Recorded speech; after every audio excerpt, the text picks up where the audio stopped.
Assalamualaikum warahmatullahi wabarakatuh.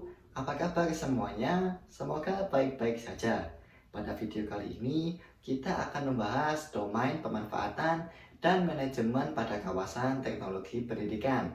Pada saat ini, teknologi pendidikan memiliki banyak peran untuk memperlancar kebutuhan para peserta didik untuk belajar dengan aman dan nyaman melalui domain teknologi pendidikan yang sudah dibentuk dari berbagai definisi yang dirumuskan oleh ICT yang dibuat pada tahun 1963, 1977, 1994, dan 2004. Kawasan pemanfaatan juga ikut tergabung dalam komponen yang ada pada ICT berdasarkan pada definisi tahun 1994. Yang pertama, pemanfaatan media. Pemanfaatan media membutuhkan karakteristik para pelajar yang sehingga mendorong siswa untuk menjadi karakteristik yang sesuai dengan target pembelajaran sehingga ada beberapa cara media yang dimanfaatkan. Pertama, yaitu menggunakan konten video dalam upaya pendidikan. Kedua, pemanfaatan kaset audio dalam kegiatan pembelajaran. Ketiga, memakai internet dan komputer untuk tujuan pembelajaran.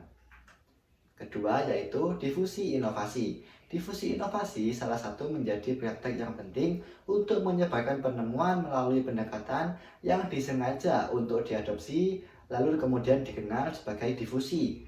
Tujuan akhirnya supaya membuat terjadinya perubahan yang diinginkan agar membantu pembelajaran. Ketiga yaitu implementasi dan pelembagaan. Pemanfaatan modul serta cara pengajaran dalam kondisi aktual atau bukan dimulasi dikenal sebagai implementasi. Pemanfaatan serta pemeliharaan inovasi pendidikan secara kebiasaan dalam suatu struktur maupun budaya organisasi diketahui selaku pelembagaan. Kemudian, keduanya mengundangkan revisi baik pada orang maupun organisasi.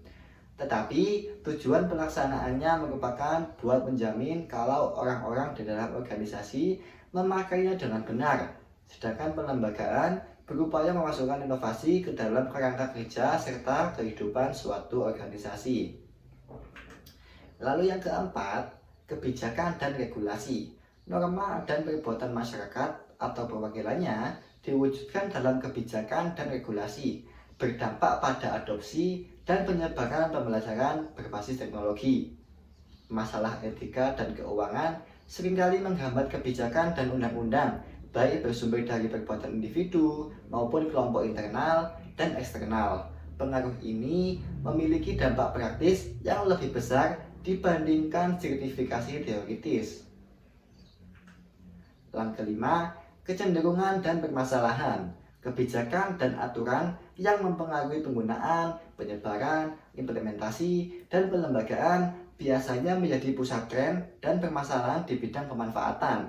Persoalan dalam bidang ini adalah bagaimana restrukturisasi sekolah dapat berdampak pada penggunaan sumber daya pendidikan.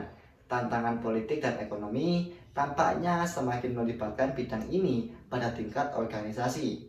Variabel-variabel ini seringkali mempengaruhi cara penggunaannya. Kawasan manajemen. Kawasan manajemen atau pengelolaan sangat perlu diperhatikan untuk memberikan pembelajaran yang diinginkan.